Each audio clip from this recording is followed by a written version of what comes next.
کی عید آ رہی ہے، یہ ہمارے ابراہیم علیہ السلام ان کی سنت۔ اللہ فرماتے ہیں کہ ابراہیم علیہ السلام کو اللہ نے آزمایا اور امتحان میں ڈالا، ذات کے اعتبار سے، خاندان کے اعتبار سے، نسل کے اعتبار سے، ہر امتحان میں ابراہیم علیہ السلام پاس ہوئے اور اللہ کے امر کو پورا کیے۔ اللہ نے ان کو امام بنایا۔ وَإِذِ ابْتَلَىٰ إِبْرَاهِيمَ رَبُّهُ بِكَلِمَاتٍ، کہ اللہ ابراہیم علیہ السلام کے رب نے ابراہیم علیہ السلام کو امتحان میں ڈالا، بہت سارے امتحانات کے ذریعے۔ فَأَتَمَّهُمْ، ابراہیم علیہ السلام ہر امتحان میں کامیاب ہوئے۔ اللہ کی طرف سے اعلان ہوا، انی جاعلک للناس اماما، اے ابراہیم میں تم سارے انسانوں کے لیے، آنے والی ساری قوموں اور قبائل اور امتوں کے لیے امام بنانے والا۔ سب سے پہلا امتحان حضرت ابراہیم علیہ السلام کا ان کی جان کے بارے میں۔ اللہ کے نبی تھے، اللہ کے خلیل تھے، اور قوم کو اللہ کی طرف بلاتے تھے، لیکن قوم اپنی نادانی کی وجہ سے اور اپنے جہاں انجانے پن کی وجہ سے بتوں کی عبادت کرتی تھی۔ ابراہیم علیہ السلام نے بتوں کو توڑا، اور جو توڑنے کا آلہ کلہاڑا تھا وہ بڑے بت کے کندھے پر رکھ دیا۔ قوم آئی کہ یہ کس نے ہمارے بتوں کے ساتھ کیا؟ تو کہا بھی دیکھ، بتوں سے پوچھو جس کو تم کہتے، جن کو کہتے ہو کہ بھی وہ ہمارا سب کچھ کرنے والے ہیں، وہ تو سنتے بھی نہیں ہیں۔ پھر جس کے پاس آلہ قتل ہے وہ مجرم ہے، وہ بڑے بت کے کندھے پر رکھا ہوا تھا، لیکن وہ جھنجلا گئے اور ابراہیم علیہ السلام کے خلاف ہو گئے۔ ابراہیم علیہ السلام نے تو یہ تدبیر کی تھی تاکہ قوم کو سمجھ آ جائے کہ جو بت اپنی حفاظت نہیں کر سکتے وہ دوسروں کا کیا کام کریں گے۔ لیکن جب عقل مسخ ہو جاتی ہے اور انسان جو ہے اندھیرے میں ہوتا ہے تو پھر اس کو کوئی بات سمجھ میں نہیں آتی۔ الٹا ابراہیم علیہ السلام جو ان کے رسول تھے، نبی تھے، اللہ کے خلیل تھے، اپنی ساری صلاحیتیں ان کی رہبری رہنمائی اور ان کی ہدایت اور جہنم کے راستے سے نکال کر جنت کے راستے پر ڈالنا اور اللہ کی رضا کے لیے جو کوشش کر رہے تھے، انہیں کی شیطان نے ان کی مخالفت پر ڈال دیا۔ یہ قربانی والی عید ہے، قربانی والا زمانہ آ رہا ہے۔ والفجر ولیال عشر والشفع والوتر، اللہ تعالیٰ فجر کے وقت کی قسم کھا رہے ہیں، اس سے دن کی ابتدا ہوتی ہے، اور یہ 10 راتوں کی اللہ تعالیٰ قسم کھا رہے ہیں۔ یہ 10 راتیں بہت قیمتی ہیں کہ ان 10 راتوں میں کوئی آدمی جو عمل کرے، باقی سال کے دنوں میں جو عبادات اور عمل کرے گا، اس وقت میں عمل کیا جانا وہ سب سے بہتر ہے۔ اس زمانے میں عمل کے برابر زندگی کا کوئی عمل نہیں ہو سکتا۔ صحابہ کرام نے کہا یا رسول اللہ جہاد بھی نہیں؟ کہا نہیں، مگر یہ کہ ایک آدمی اللہ کے راستے میں اپنی جان اور مال کو اللہ کے راستے میں لے کر جائے اور جان بھی لگا دے اور مال بھی لگا دے۔ تو یہ 10 راتیں اس کے اللہ نے قسم کھائی، اور یہ بہت قیمتی راتیں، اور ابراہیم علیہ السلام کی یاد دلاتی کہ دیکھو ابراہیم علیہ السلام کا سب سے پہلا امتحان ان کی جان کے بارے میں آیا تو انہوں نے اپنے آپ کو پیش کر دیا۔ قوم اور نمرود نے آگ ایندھن جمع کیا ہوا ہے اور آگ کا ایک سمندر ہے، اور ابراہیم علیہ السلام کو رسیوں سے باندھ کر منجنیق میں بٹھایا ہوا ہے، اور منجنیق کے ذریعے آگ کے بیچ میں جائیں، کیونکہ لوگ تو آگ کے قریب ہو کر پھینکیں گے تو کنارے پر، اور وہ چاہتے تھے آگ کے بیچ میں جائیں۔ اللہ نے بھی ان کو ڈھیل دی، اللہ تعالیٰ بڑے حلم والے ہیں، تو انہوں نے منجنیق کے ذریعے ابراہیم علیہ السلام کو آگ میں ڈالنے کا ارادہ کیا۔ منجنیق میں بیٹھے ہوئے بندھے ہوئے، پھر آسمانوں میں فرشتوں میں کھلبلی مچی، اے اللہ تیرا خلیل آگ میں ڈالا جا رہا ہے۔ اللہ نے فرمایا چلے جا، اگر وہ تم سے مدد مانگے تو مدد کرو۔ وہ سارے فرشتے آ گئے اور عرض کیا، جبرائیل علیہ السلام آئے، یہ ہوا کا فرشتہ ہے، آپ حکم دیں تو یہ ہوا کو آپ کی طرف سے چلا کر، وہ پہاڑوں پہ پہاڑی علاقہ تھا اور نمرود کا محل تھا، نیچے وادی میں آگ جل رہی ہے، ادھر ابراہیم علیہ السلام جو اللہ کے خلیل ہیں، اپنی قوم کے ہمدرد خیر خواہ ہیں، اور ان کو اللہ کی طرف اور جنت کے راستے کی طرف بلا رہے ہیں، لیکن قوم اپنے نادانی اور پاگل پن کی وجہ سے ابراہیم علیہ السلام کی مخالفت اور ایسی مخالفت کی آگ میں ڈالنے کے لیے۔ تو فرشتے جب آئے تو اے ابراہیم الک حاجہ، کوئی حاجت ہے جو ہم پوری کریں؟ فرمایا اما الیکم فلا، مجھے حاجت تو ہے لیکن تمہاری طرف نہیں، مجھے میری احتیاج میرے اللہ کی طرف ہے، اور اللہ میرے حال کو جانتا ہے، اور اللہ کا میرے حال کو جاننا یہ میرے لیے کافی ہے کہ جو کچھ پیش آ رہا ہے یہ اللہ کے امر کو اور اللہ کی طرف سے دی ہوئی ذمہ داری کو پورا کرنے کے راستے میں۔ علمہ بحالی یغنینی عن سوالی، اللہ کو پتہ ہے۔ حدیثوں میں آتے ہیں جو آخری بات ابراہیم علیہ السلام کی زبان پر آئی وہ یہ تھی حسبی اللہ، کہ میرے لیے کون کافی ہے؟ اللہ کافی ہے۔ نعم الوکیل، اللہ بہترین کارساز ہے۔ حسبی اللہ نعم الوکیل، نعم المولا، اللہ ہی بہترین کام کرنے والے ہیں، ونعم النصیر، اللہ ہی سب سے زیادہ اچھی مدد کرنے والے۔ تو یہ نہیں ہوا کہ ہوا کے ذریعے آگ کو اڑا دیا گیا یا آگ کو بجھا دیا گیا، اللہ نے بھی اپنی کیسی قدرت کا اظہار کیا کہ آگ ہوتے ہوئے اور ہر چیز کو جلانے والا ہوتے ہوئے ابراہیم علیہ السلام کے لیے اللہ نے اس آگ کو ٹھنڈا کر دیا، اور ایسا ٹھنڈا جس میں لذت ہو، راحت ہو۔ روایات میں آتا ہے کہ وہاں چشمہ بھی ایک آگ میں اللہ نے جاری کر دیا، اور ایک درخت بھی کہتے انار کا درخت اگایا۔ 40 دن ابراہیم علیہ السلام کے اس آگ میں گزرے۔ پوچھا گیا اے ابراہیم تم نے آگ میں وقت گزارا تو کیسا وقت گزرا؟ میری زندگی، اور آپ نے محلات میں بھی وقت گزارا، کہ میری زندگی کے سب سے زیادہ خوشگوار اور راحت والے ایام وہ تھے جو آگ میں اللہ نے راحت پہنچائی۔ تو اللہ تو قادر مطلق ہے۔ تو اللہ فرما رہے ہیں کہ ہم نے ابراہیم کو بہت سے امتحانات سے گزارا، اور ہر امتحان میں ابراہیم علیہ السلام پاس ہوئے، اور پھر اللہ کی طرف سے یہ اعزاز ملا انی جاعلک للناس اماما۔ یہ تو اپنی ذات کے بارے میں تھا کہ ابراہیم علیہ السلام کی عمر 90 سال تھی، اور آپ کی بیوی تھی سارا، آپ کی خاندانی بیوی، لیکن ان سے کوئی اولاد نہیں ہوئی۔ پھر حاجر علیہ السلام ایک شاہی جو ہے محلات سے ملی، حاجر علیہ السلام آپ کی بیوی اور بالکل جوان، اور ان سے اللہ تعالیٰ نے اسماعیل علیہ السلام جیسا بیٹا دیا۔ اتنا عظیم بیٹا کہ جس کی پشت میں وہ نور ہے جو آپ کے سب سے آخر میں نبیوں کے سردار حضرت محمد صلی اللہ علیہ وسلم کی صورت میں دنیا میں تشریف لائیں گے، اللہ ان کو بھیجیں گے سارے انسانوں کی طرف۔ تو اتنا پیارا بچہ اللہ نے حکم دیا اے ابراہیم اپنی اس بیوی، جوان بیوی کہ جس سے یہ آپ اتنی بڑی عمر میں بچہ پیدا ہوا، اور یہ عظیم بچہ اللہ کے حکم پر ان دونوں کو لے کر چلو، کیونکہ یہ قربانی کی عید آ رہی ہے، اور یہ وہی زمانہ ہے، اور یہ 10 دن اور راتیں وہی ہیں جس کی اللہ قسم کھا رہے ہیں والفجر ولیال عشر والشفع والوتر۔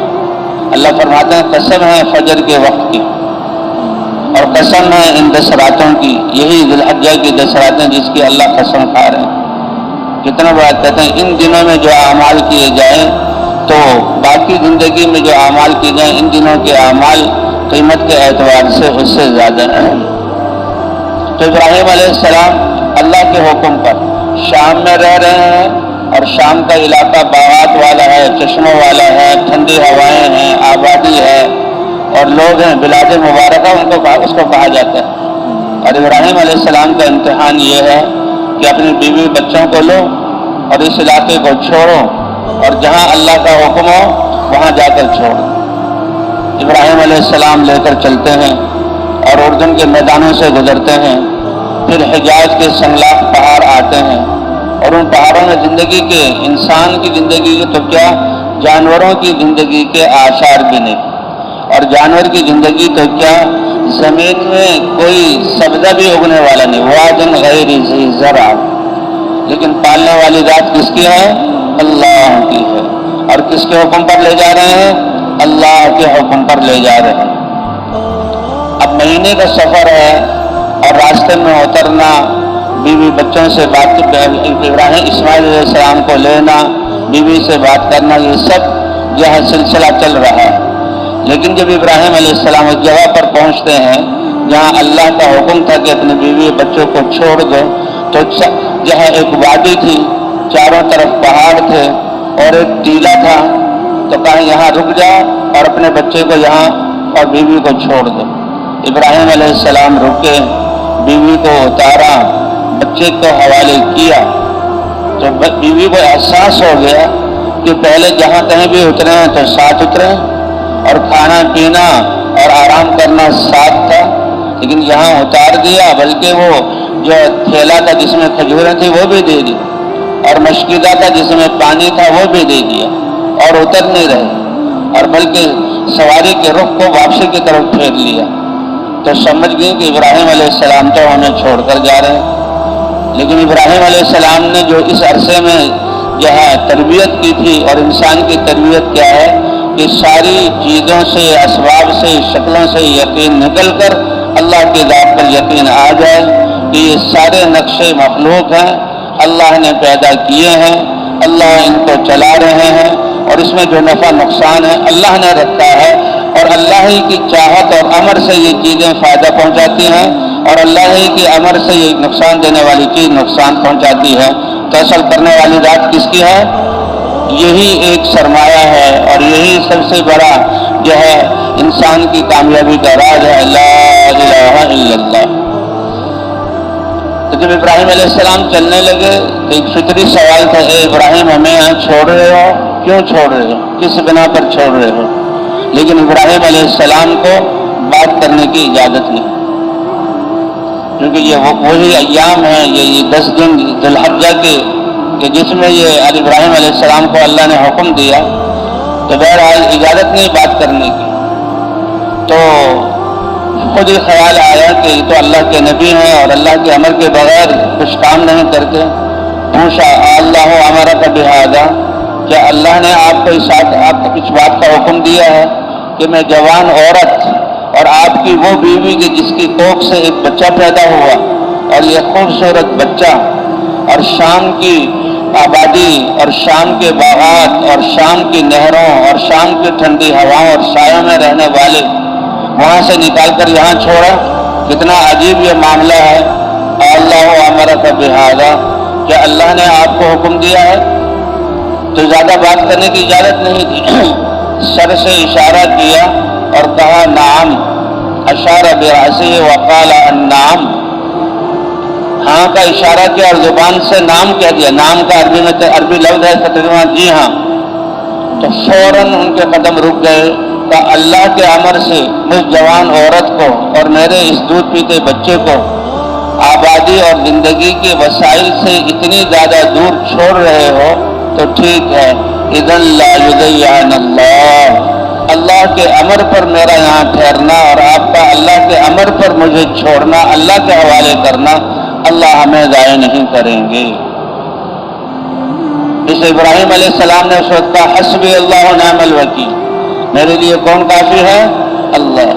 وعلی اللہ فلیتوکل المتوکلون وعلی اللہ فلیتوکل المؤمنون، سہارا دیا جاتا ہے، بھروسہ کرنے والے بھروسہ تو اللہ پر بھروسہ کرتے ہیں، اور انسانوں میں سب سے اعلیٰ ایمان والے، اللہ کو پہچاننے والے، سب سے اونچے سرمایے والے، ایمان والے اللہ پہ بھروسہ کرتے ہیں۔ حدیث پاک میں آتا ہے لو انکم تتوکلون علی اللہ حق توکلہ لرزقکم کما یرزق الطیر، اگر تم اللہ پر ایسا بھروسہ کر لو جیسا بھروسہ کرنے کا حق ہے تو اللہ تعالیٰ تمہیں بھی ایسے ہی پالیں گے جیسے اپنے ان خوبصورت پرندوں کو پالتے ہیں۔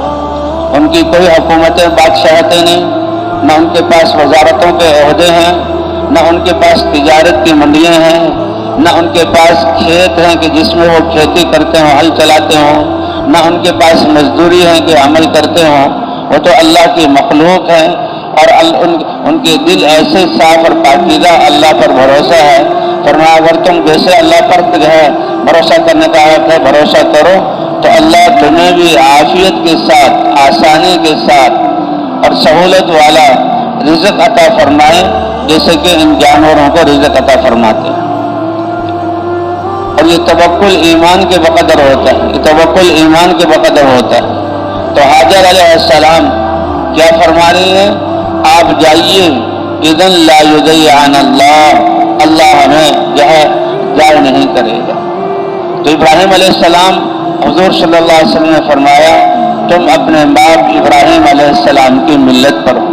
اور ابراہیم علیہ السلام کے بارے میں اللہ تعالیٰ فرما رہے ہیں کہ ہم نے ابراہیم علیہ السلام کو کتنے امتحانوں میں ڈالا، اور یہ ایسے عظیم نبی اللہ کے خلیل ہر امتحان میں پاس ہو گئے کہ جب آگ میں ڈالا جانے لگا اس وقت بھی کہا حسبی اللہ و نعم الوکیل، اور جب حکم ہوا کہ اپنی بیوی اور اس کی کوکھ سے پیدا ہونے والا بچہ جو 90 سال کی عمر میں ملا ہے اور آپ کو اس سے کتنی محبت ہے اور یہ بچہ کتنی عظمتوں والا ہے، اس بیوی کو اور بچے کو زندگی کے نقشوں سے اور اسباب سے دور چھوڑاؤ۔ ابراہیم علیہ السلام مہینہ بھر لے کر چلے اور وہاں چھوڑ کر آ گئے، اور ابھی تو امتحان باقی ہیں، اور اللہ نے ان امتحانات کا ذکر کیا، اور اللہ پھر ہمیں یہ فرماتے ہیں کہ اے امت محمدیہ تمہیں بھی میں آزماؤں گا، تم پر بھی امتحان آئے گا۔ جی ہاں، وَلَنَبْلُوَنَّكُمْ، ہم البتہ ضرور بضرور آزمائیں گے۔ یہ دنیا راحت کے ساتھ گزار دو اور مزے میں گزار دو، یہ اس کے لیے نہیں ہے۔ دنیا تو دار الابتلاء ہے، دنیا تو دار العمل ہے، دنیا تو اپنے اللہ کے امر پر اپنے آپ کو تھکانے کے لیے ہے، تھوڑا سا وقت ہے، باقی آسائشیں جو پوری ہوں گی دنیا اس کی جگہ ہی نہیں۔ یہ بہت چھوٹا سا برتن ہے، یہ بہت تھوڑا سا عرصہ ہے۔ یہاں انسان زندگی چاہتا ہے، موت ہے، یہاں انسان صحت چاہتا ہے، یہاں بیماری بھی آتی ہے، یہاں انسان خوشی چاہتا ہے، یہاں غمی بھی آتی ہے، یہاں انسان جوانی چاہتا ہے، یہاں بڑھاپا بھی آتا ہے۔ یہ حالات کی جگہ ہے، یہ راحت اور آرام کی جگہ نہیں، وہ اللہ نے آخرت بنائی ہے، بہرحال اس کی تیاری کے لیے اللہ نے یہاں بھیجا۔ اور وہ تیاری کیا ہے کہ اللہ کی دی ہوئی صلاحیتوں اور جسم اور نعمتوں کو اللہ کے حکم پر استعمال کر لو۔ بھائی جس کی دی ہوئی نعمت ہے، جس کی دی ہوئی امانت ہے، اسی کے مطابق جو ہے وہ عمل کیا جاتا ہے۔ ایک صحابی، ان کے گھر میں ایک بچہ، وہ سفر میں گئے اور جب واپس آئے تو بچے کا انتقال ہو چکا تھا۔ یہ اللہ کے راستے سے آ رہے تھے، تو جب ایمان ہوتا ہے اور اللہ کے احکام سے پلنے کا یقین، تو کیسے ایک دوسرے کے ہمدرد اور خیرخواہ۔ اب ایک تو یہ کہ اچھا تم اللہ کے راستے میں گئے اور بچے کو بیمار چھوڑ گئے اور دیکھا کہ بچہ مر گیا اور پھر واویلا، تو یہ ناکامی اور ناسمجھی والی زندگی ہے۔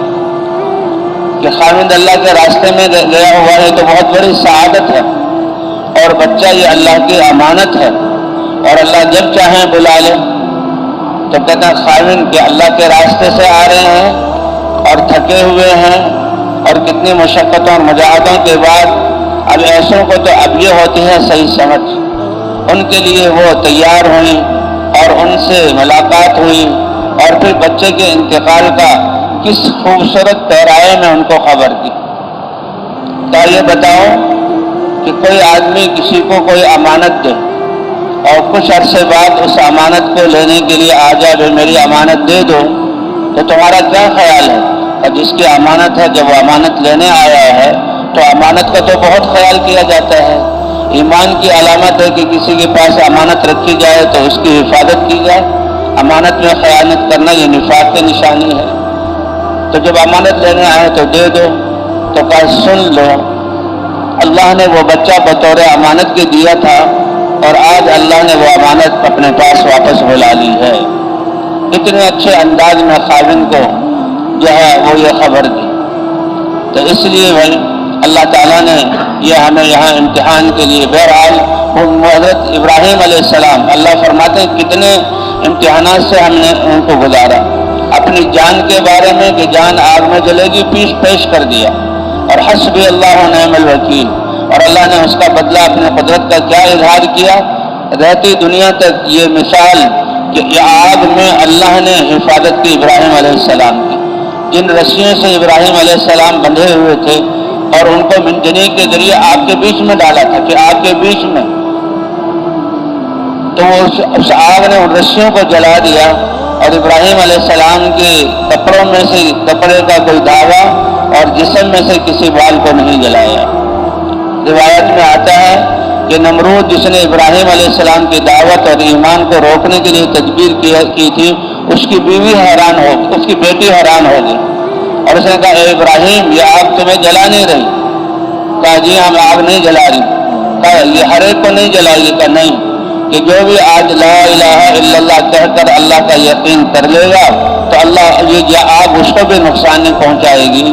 تو روایات میں آتا ہے یہ نمرود جو ابراہیم علیہ السلام کی دعوت کو ختم کرنے کے لیے ساری کوشش کر رہا ہے، اس کی بیٹی نے بھی کلمہ پڑھا اور ایمان والی بن گئی۔ تو اس لیے بھئی یہ دنیا تھوڑی سی وقت کی زندگی ہے، اور اللہ نے امتحان کے لیے اسی نسبت سے کہ یہ بقرہ عید اسی چیز کو یاد دلاتی، اور یہ 10 راتیں والفجر ولیال عشر، یہ 10 راتیں جو اس ذی الحجہ کی ہیں یہ بہت قیمتی راتیں ہیں۔ اللہ قسم کھا رہے ہیں فجر کی رات کی اور ان 10 راتوں کی۔ یہ 10 رات اور 10 دن ہیں، ان میں جو اعمال کیے جائیں اس کی قیمت بہت زیادہ ہوتی ہے بنسبت دوسرے زمانے میں ان اعمال کو کیا جائے۔ تو حضور صلی اللہ علیہ وسلم سے پوچھا گیا اے اللہ کے رسول، ان وقت میں جو عمل ہے کیا جہاد آدمی کرتا ہے اللہ کے راستے میں جاتا ہے وہ بھی اس وقت میں ان اعمال کے برابر بھی؟ کہ نہیں، سوائے اس انسان کے جو جہاد کے لیے اپنے جان اور مال کو لے کر نکلے اور اللہ کے راستے میں جائے اور جان اور مال بھی لگا دے اور جان بھی لگا دے۔ تو اس لیے بھائی یہ زندگی کا وقت بہت قیمتی ہے، اور یہ ایک تیاری کے لیے ہے، امتحان کے لیے ہے۔ اللہ کے رسول صلی اللہ علیہ وسلم فرماتے ہیں کہ تم اپنے باپ ابراہیم علیہ السلام کی ملت پر ہو کہ جنہوں نے اللہ کے دین کے لیے سب کچھ، اپنی جان کو بھی قربانی کے لیے پیش کیا، اپنی نسل کو بھی قربانی کے لیے پیش کیا، اور سب کچھ اللہ کے دین کے لیے لگا دیا۔ وَإِذِ ابْتَلَىٰ إِبْرَاهِيمَ رَبُّهُ بِكَلِمَاتٍ فَأَتَمَّهُنَّ۔ تو ایک تو یہ تھا کہ حاجر علیہ السلام اور یہ بچہ اتنا قیمتی، ان دونوں کو ایسی وادی میں چھوڑ دو جہاں پلنے کے اسباب کوئی نہیں۔ وہ تو حاجر علیہ السلام کی ایمان کی بنیاد پر جب یہ کہا کہ اذن لا یضیعن اللہ، آپ ہمیں اللہ کے حکم پر چھوڑ کر جا رہے ہو، اللہ کا حکم ہمارے لیے کافی ہے اور مجھے یقین ہے کہ اللہ ضائع نہیں کریں گے۔ اور واقعی امتحان تو آئے گا، مشقت تو آئے گی، لیکن اللہ ضائع نہیں کریں گے۔ اب کیسا امتحان کہ دیکھ رہی ہیں کہ سینکڑوں میلوں تک کوئی آبادی نہیں، کوئی انسان نہیں، اور زندگی کی کوئی آثار نہیں، اور اتنے پیارے شوہر اللہ کے خلیل اپنے اس جوان بیوی کو اور چاند جیسے اس بچے کو چھوڑ کر جا رہے ہیں، لیکن اطمینان سے وہاں بیٹھ گئی، اور ابراہیم علیہ السلام واپس چلے گئے۔ جھونپڑا تک بھی نہیں بنایا، سایہ دار کوئی جگہ بھی نہیں، بس ایک ٹیلا تھا وہاں دے کر چلے گئے۔